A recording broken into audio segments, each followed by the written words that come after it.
Well, what we thought would be the biggest needs for the Atlanta Braves going into the season are still the biggest needs for the Atlanta Braves during the season. Today's episode, we're going to take an early look at the trade deadline and some targets that might be out there to help the Braves fill those needs. We'll discuss that on today's episode of Locked On Braves. So let's get into it.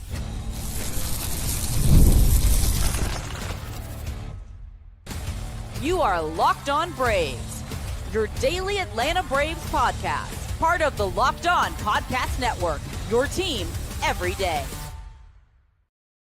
Hey, welcome back to Locked On Braves, part of Locked On Sports Atlanta, where we cover your favorite Atlanta sports teams each and every day. I'm your host, Jake Mastroianni. You can follow me on social media at shortstop of all. Check out the podcast there at LockedOn_Braves and on Instagram at Locked On Braves. If you're new and watching this on YouTube, please stop what you're doing real quick. Hit that subscribe button, hit the thumbs up button, leave me a comment down below as it helps the show out a ton whenever you do those things. And if you're listening on the audio version, you can help me out by leaving me a big 5-star review on Apple, Spotify, or wherever you get your podcasts. Continue to help grow the community here at Locked On Braves. Thanks for making us your first listen of each and every day and all the support that you give me here at Locked On Braves. Today's episode, we're going to do something that you love to do, and that's look to the trade deadline. The most asked questions I get throughout the season are, who could the Braves trade for at the deadline? We're going to look at the biggest needs, first of all, which are pretty much the same as they were going into the season because they weren't addressed during the offseason. And we'll look ahead to some players and teams that might be willing to trade at the deadline. Today's episode is brought to you by Gametime. Download the Gametime app, create an account, and use code LOCKEDONMLB for $20 off your first purchase. Well, before we get into who could be available as how to fix everything, says Elder for Ohtani. That would be quite the move there. But let's look at what the biggest needs are for the Atlanta Braves. And quite frankly, they haven't changed. Go figure. What we all knew would be the biggest need for this team going into the season is still the biggest need because those needs weren't addressed. Starting pitching depth, a setup reliever, and shortstop. Outfield was addressed. We'll talk about that a little bit more in a second, but obviously they couldn't do anything about the Profar issue. But let's start with starting pitching depth because for me, that is the biggest need for the Atlanta Braves. We can talk about bullpen, and we will in just a second. But for me, the number one need for this team right now and throughout the regular season is starting pitching depth. And as I said, all offseason, I don't need top of the rotation talent. Again, either Spencer Schwellenbach, Chris Sale, Spencer Strider are going to be your guys or they're not. If those three are healthy and pitching the way they're capable of, they can go up against anybody in baseball. Any rotation in baseball. I believe that. I still believe that. But you're going to need some arms to help you get through this season, or you are going to suffer some pretty tough losses. And it's going to continue to tax your bullpen, and you're going to put a lot of pressure on those guys that I just mentioned, who you would rather keep fresh. I mean, we're talking about hopefully a 6-man rotation going into the year, and we're not even through the month of April. We are scrapping to try to find a 4th and 5th starter in this rotation right now. And that's because you didn't address these things in the offseason. And like I said, even if you want to hope that Sale's going to get back on track, if Schwellenbach is going to continue to pitch like a Cy Young candidate, if Spencer Strider is going to stay healthy and be a great pitcher, maybe not type that he was before, but even if you think he's going to get back, even if those three things happen, and even if you think Grant Holmes is fine in the 4th spot, you're still not going to get more than 150 innings out of him. But let's assume that those 4 guys are going to be the best version that you could possibly hope they're going to be.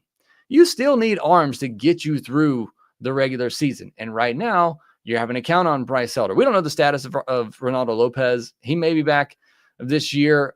I don't know what that's going to look like. Maybe he's an answer in the bullpen later on, but that's down the road. I would not be counting on him at this point.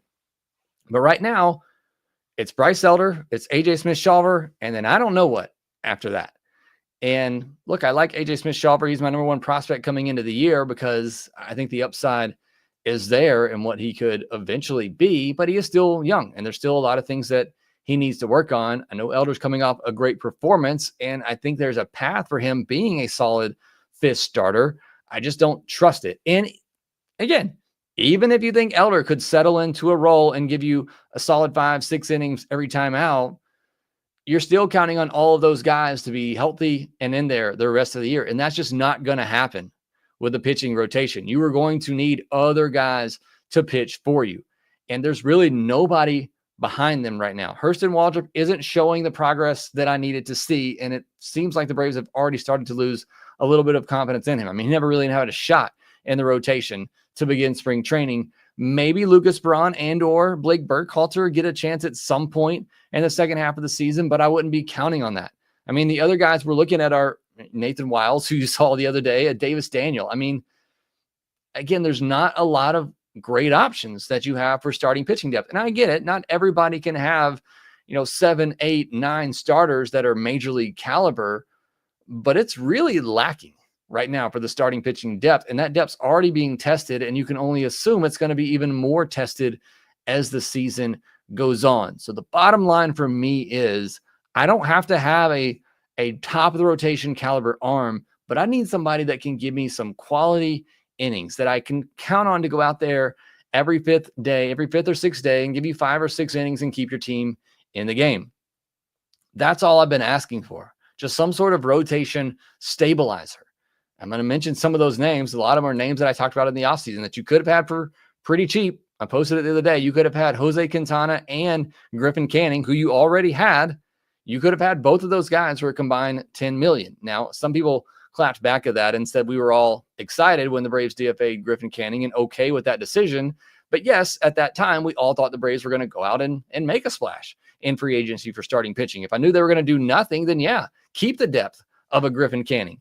But they didn't. Now he's pitching pretty well for the Mets. So you didn't address it during the offseason. You're in the first month of the season. You already lost Ronaldo Lopez. Spencer Strider's back on the injured list, and your starting pitching depth is getting tested very, very quickly. So that's the biggest need for me at the deadline. We'll talk about some names here in a second. The second biggest need for me is a setup reliever. The Braves currently rank 21st in bullpen ERA. Now, bullpen ERAs can be misleading even at the end of the year, but especially at the beginning of the year, they can be very misleading. For instance, if you take out Hector Neris and Nathan Wiles, who have combined to give up 8 runs in 2 innings pitched, the bullpen ERA goes down almost a full run. Now, it would go down to 3.65 without those 2 innings from those 2 guys. That's still not top 10 in all of baseball. Much better. But I say that to point out that I think the Braves bullpen has been okay, but I don't know how much I really trust, these guys in big spots going forward. De Los Santos and Montero, I think they've had some moments. They've shown some signs, but I don't know if I trust those guys in the 7th, 8th inning against the other team's top of the order. Maybe Kimbrel comes back and he can be that guy. He's looked really good in the minor league level so far. You have some prospects that could be good, and Ellison Joseph, Hayden Harris, maybe young Carlos Lara or Waldrop if they decide to push either one of them into the bullpen at some point this year, but I wouldn't be counting on those guys.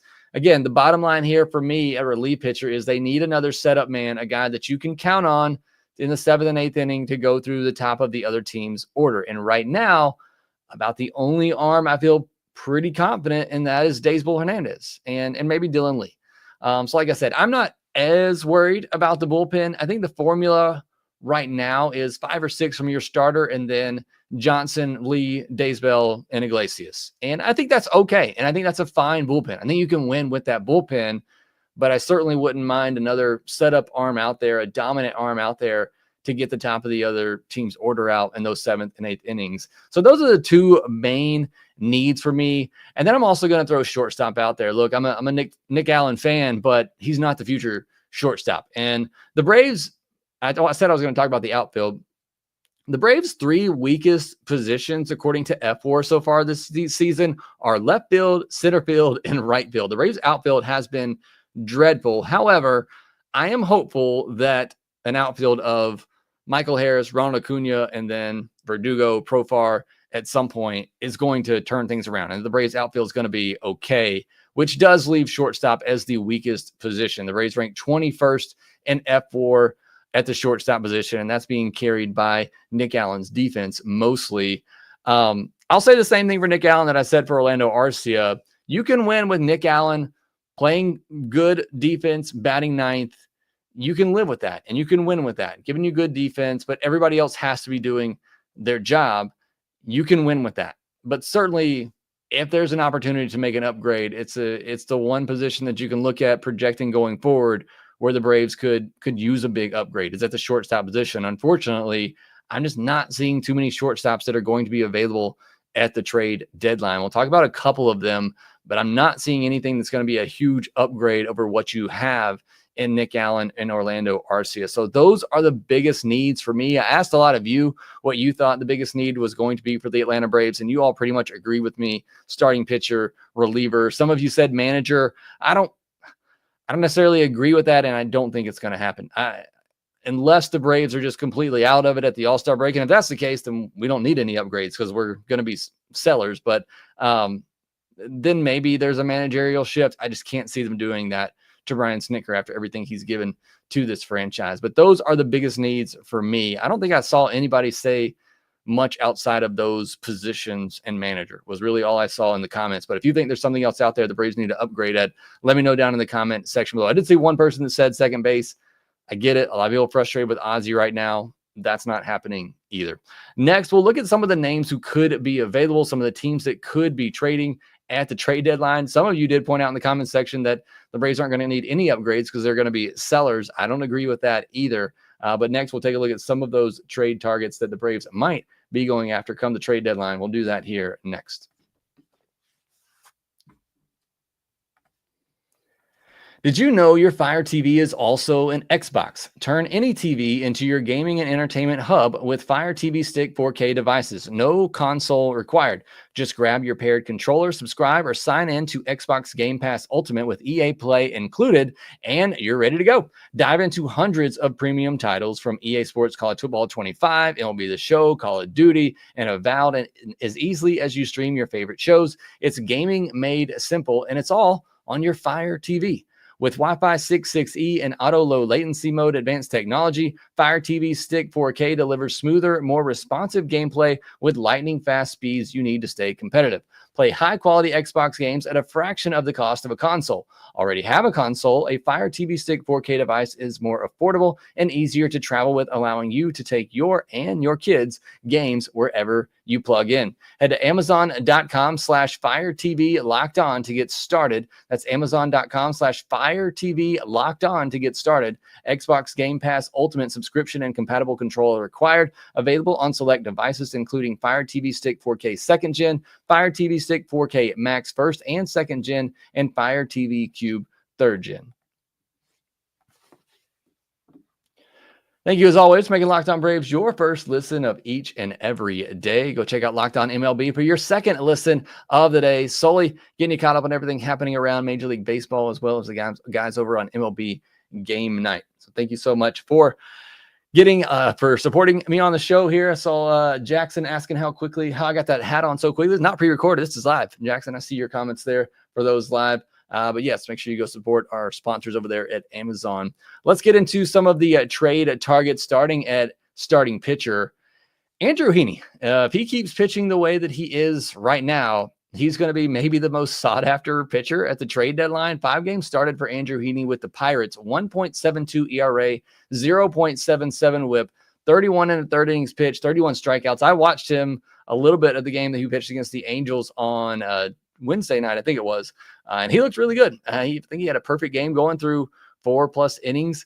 So he's been awesome. He's on a 1-year deal for $5.25 million, so he's pretty cheap as a rental player. I can't imagine the cost is going to be much, but again, if he keeps pitching like this, it might drive that cost up. Teams looking for some pitching at the deadline. Eric Betty's a name I've talked about a lot during the offseason. Would be a rental player from the Cardinals. He's making $7.5 million this year, so again, pretty cheap cost-wise and probably prospect-wise. 5 games started so far this season, 27 innings, only 13 strikeouts, but a 3.33 ERA and a 1.19 whip. Again, not somebody that's overly exciting. Probably not somebody you would even start in a postseason game unless you had to, but somebody to help you get through the regular season. And with these names, that's really all I'm looking for. I'm looking for somebody to help get you through the regular season, to give you the innings that you need, because, again, I just don't know that you're going to get 150+ innings from Grant Holmes and AJ Smith-Shawver and Bryce Elder and the likes. And at this point, probably not even Spencer Strider, definitely not Spencer Strider now that he's back on the IL, and maybe not even Chris Sale. So you're going to need guys to give you some innings, and that's what these pitchers can do. We just saw Miles Michaelis for the Cardinals. He's also a rental. He is making $17.6 million this year, though, so that's a pretty expensive price tag, which get the Cardinals to eat some of that. Maybe you don't have to give up a really good prospect. Hasn't been good this year, except for his start against the Braves, but he is a veteran starter that could give you some innings. German Marquez for the Rockies. He's also a rental, making $10 million this year. He has not been good, This is just cheap cost and a guy that's experienced, but he hasn't pitched a lot over the last 3 years. Maybe a change of scenery, get him out of Colorado. A guy that's been good in the past. Again, I'm not necessarily saying go get this guy or really any of these, but I think it could be another arm that maybe helps give you some of those innings that you need. Zach Littell from the Rays, he's a rental making $5.72 million in 25. 5 starts this year, has not been good either. 5.28 ERA, 1.24 WHIP. This is a guy that I like though, and I think somebody that will probably turn it around and could be a really good target for the Braves come the deadline. Chris Paddock, another arm the Braves have seen this year. He's a rental making $7.5 million this season. Not a good ERA, at least coming into Thursday night. And then he lost the game to the White Sox. He gave up 2 runs in 5 innings, but a solid outing. But somebody that's kind of been up and down. Again, just another guy that can give you those innings. Tyler Anderson for the Angels, who's also pitching tonight. I saw he gave up 2 runs to the Pirates in the first inning there, but he's been really good this season coming into Thursday night's game. He had a 2.08 ERA and a 1.06 WHIP in 21 2/3 innings with 21 strikeouts. He's making $13 million this year, so that is a little bit more expensive than some of the other guys. And then my final one also with the Angels is Kyle Hendricks, who's making just $2.5 million this year, and he's had a couple of games or good games here early on. So those are just the names that I saw of guys that, aren't under contract for a while, probably going to be pretty cheap prospect wise and money wise. I just don't see the Braves making a big splash. And I don't know, at least at this point with the teams that we can see who are likely going to be out of it. And look, if we're just going on record early on, Braves might be out of it. I'm not expecting that to be the case. And the Braves will be buyers at the deadline. I just don't see any big starting pitching targets that are going to be available, but I'm fine if they were to grab an arm or two like this to help give them innings in the rotation. Again, nothing that's going to blow you away, but some veteran guys that can give you some quality innings. That's what I'm looking for. But let me know your thoughts in the comment section below, whether you like any of these guys that I mentioned or somebody else maybe that I didn't get to. But again, I was really just looking at teams that are kind of off to slow starts, teams that we already kind of expected not to be in it come the trade deadline. Looking at the relief pitchers, David Bednar for the Pirates, off to a bit of a slow start this season. 1 year left in arbitration, will be a free agent after 2026. So this one actually gives you a little bit of control. Now, it's a really bad 2024 for David Bednar, and it's been a bit of a rough 2025 already, but has been a closer in the past, so has that experience. The Braves can get him back on track. Could be a really good get for the Braves. Ryan Helsley of the Cardinals, he's a rental making $8.2 million. Big time stuff. Know that. Does struggle with the walks, though. 8 walks in 8 innings this year to go along with 10 strikeouts, but just a 2.25 ERA. Phil Maton with the Cardinals, who we just saw in the recent series. He's a rental making $2 million this year, having a pretty good start to his season. 13 games, a 3.09 ERA, 0.94 WHIP, and 15 strikeouts and 11 2/3 innings to just 2 walks. He's got some postseason experience with the Astros, so could be a pretty nice get. Pete Fairbanks for the Rays, making $3.6 million in this year, and then has a $7 million club option for 2026. Big time stuff. Throws hard. He is always injured. But could be a target for the Atlanta Braves in the bullpen. Again, another guy with closing experience that throws hard, has some dominant stuff to it.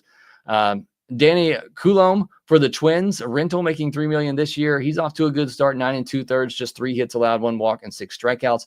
I don't know how much I buy into that production for Coulombe, but could be one to keep an eye on if the Twins fall out of it. The Twins are a team, though, that I thought would be in it, and maybe they will be. But that AL Central is looking pretty competitive once again.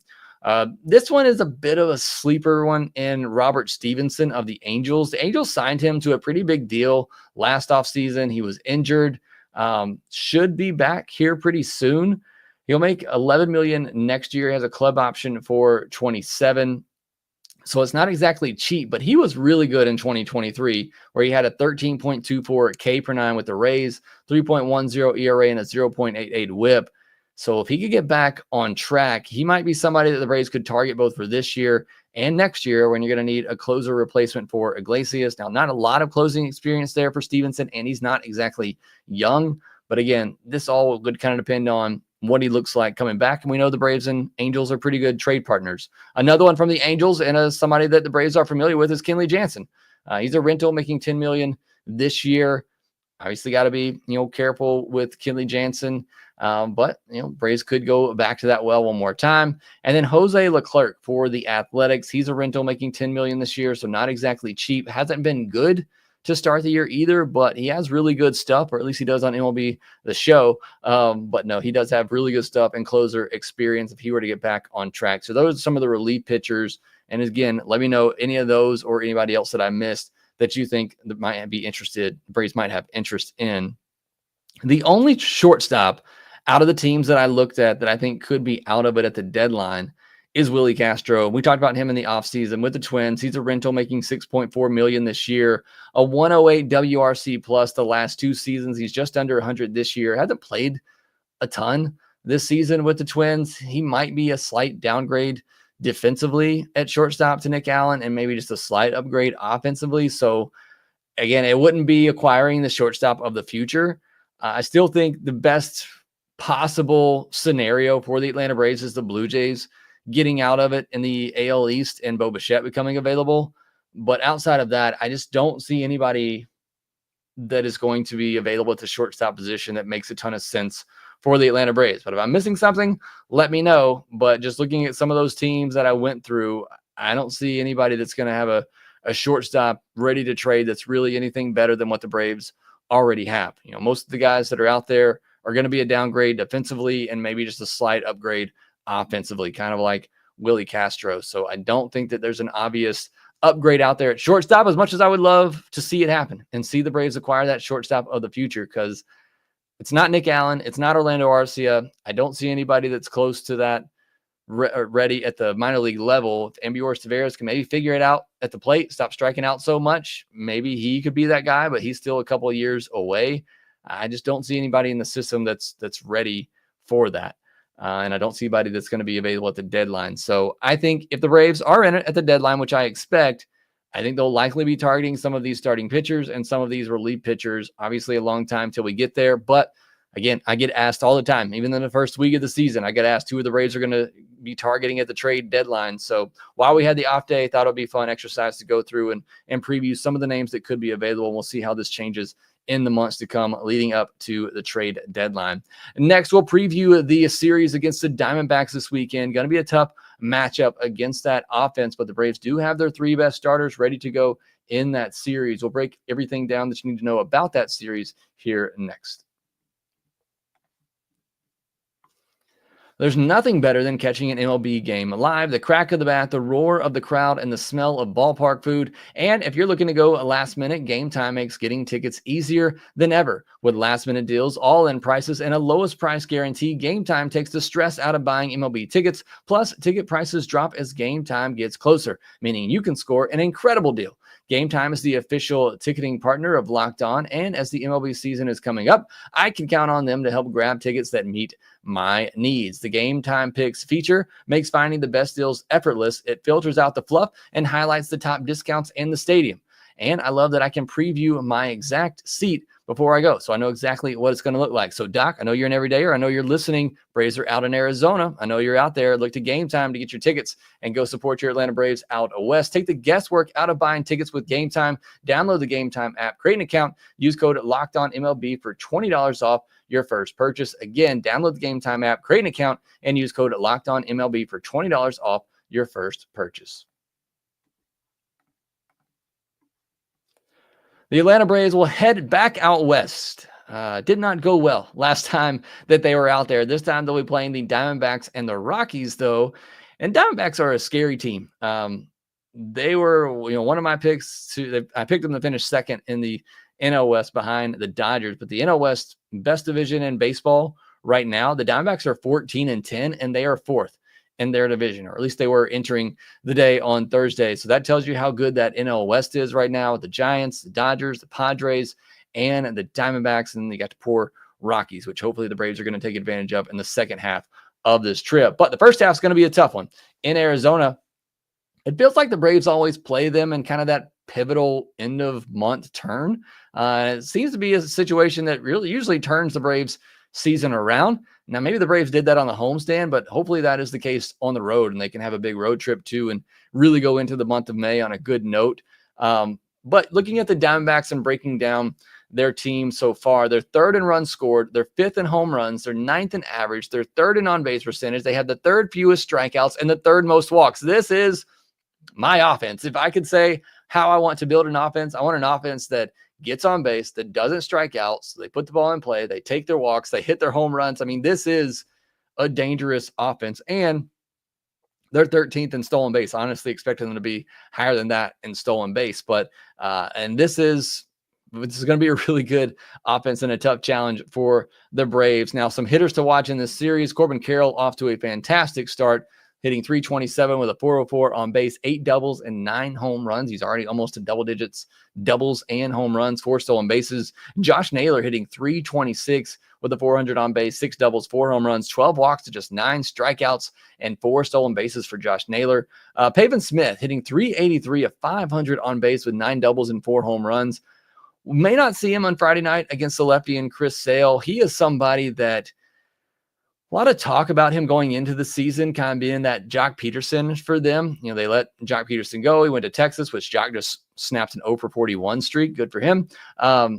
But he's been really, really good. I tried to get him on several different fantasy baseball teams, and I couldn't because everybody was on him coming into the year, and he has lived up to that hype so far.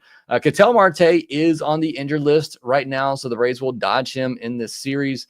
But still, this offense is one of the best in baseball. Now, the pitching side of things has been a bit of a letdown, especially on the starting pitching side. They are 20th in ERA, but they're 11th in WHIP, 10th in K per 9, and 4th in walk per 9. So you'll have some good numbers outside of the ERA. In the bullpen for the Diamondbacks, we'll get to the starters in a second. Justin Martinez is their closer, 8 innings, 3 hits, 1 walk, and 11 strikeouts. AJ Puck, another big arm for them, is also on the injured list. So the Braves dodging a couple bullets right now with the Diamondbacks. Of course, and Braves don't feel sorry for anybody. They're missing Ronald Acuna Jr. and Spencer Strider, but a couple of big pieces for the Diamondbacks that will be out for this series. Jalen Beeks has been another good arm for them out of the bullpen, 14 innings, just 1 earned run allowed with 14 strikeouts. And Shelby Miller, yes, that Shelby Miller, 10 1/3 innings this year, only 2 hits, no runs, and 11 strikeouts. So that's who the Diamondbacks will be relying on out of the bullpen. Now, I haven't seen it after the Diamondbacks game. They might still be playing right now. I just got home from my son's game. We won tonight. Go 6U Angels. But we haven't seen who the Diamondbacks are going to throw yet in the series, or they did officially announce it. It's going to be Gallen, Kelly, and Font. That's what I assumed it was going to be. So let's take a look at the pitching matchups. You're going to have Chris Sale versus Zach Gallen. Sounds like a fantastic pitching matchup between 2 really good pitchers. They are both struggling to begin the season. We've talked about the struggles of Chris Sale. Zach Gallen has a 5.60 ERA and a 1.43 WHIP. He's really had one good start this year, which happened to come against the Yankees, where he had 13 strikeouts on April 2nd. But outside of that, he has been really bad. He gave up 6 runs his last time out to the Cubs. So hopefully the Braves can take advantage of Zach Gallen and not help him get on track while Chris Sale hopefully gets on track. That'll be the battle of who gets it going first on Friday night, Chris Sale or Zach Gallen. On Saturday, it'll be Grant Holmes versus Merrill Kelly. Kelly's really had just one. He's the opposite of Zach Gallen. He's had 1 bad start, but his other 4, he's given up a combined 5 runs over 23 innings. And he's somebody that you can't look at the metrics on him because they don't look great. He just knows how to pitch, and it's a 6-pitch mix, and he knows how to mix and match and keep you off balance and locate. He's just a good pitcher. So that's going to be a tough challenge for the Braves on Saturday. And then in the finale, a couple of young pitchers who could be breaking out, Spencer Schwellenbach and Brandon Pfaadt. Pfaadt's been their best starter so far, as he's only one that has an ERA under 4, unless Corbin Burns gets his ERA under 4 tonight. So the Braves will miss Corbin Burns for sure, as he pitched on Thursday night. But for Pfaadt, he's getting a lot of chase this year, which is something Braves hitters struggle with. His changeup, sweeper, and curve all are getting big swing and miss. So that's going to be a tough one for the Braves on Sunday. But you do have Spencer Schwellenbach opposing him on the mound. So that looks like your best pitching matchup with how those 2 guys are throwing. But obviously you see Sale and Gallen on the sheet, and that looks like it could be a good one. But neither one of those guys really throwing the ball well to begin the season. So those are your pitching matchups. I think they're pretty fair matchups. Like I said, 2 guys that are struggling, 2 guys kind of in the middle, and Holmes and Kelly, and 2 guys that are throwing the ball great, and Schwellenbach and Pfaadt. So these 2 teams match up pretty well in this series. Just a little bit of news before we get out of here. The Braves did outright Jose Suarez to AAA. I think he still has the opportunity to elect free agency, but haven't heard that yet. Be great if they could keep him in-house. He threw the ball pretty well. And the Angels DFA'd Ian Anderson. So both of those guys getting DFA'd. Pretty much what we said when the trade went down, that there was a good chance both of those guys get DFA'd within the first month of the season, and it's exactly what happens. Hate it for Ian Anderson. Hopefully he gets picked up somewhere that he can figure things out and get back on track. No, I don't think it needs to be the Atlanta Braves, but hate that for him. But I do hope the Braves can keep around Jose Suarez as a guy that can give you some innings, be that long man in the bullpen. All right, that will do it for this episode of Locked On Braves. Thanks so much for joining. Fiserv, Jackson09, Jeffrey Humphreys, Jeff Barry, Protect PR. Appreciate you all being here with me tonight live on the podcast. Make sure you subscribe on YouTube if you're new. Hit that thumbs up button. Leave me a comment down below. Make sure that you follow us on social media at shortstopball, at LockedOn_Braves. And make sure that you rate, review, and subscribe to the Locked On Braves podcast wherever you get your podcast. And we will talk to you next time.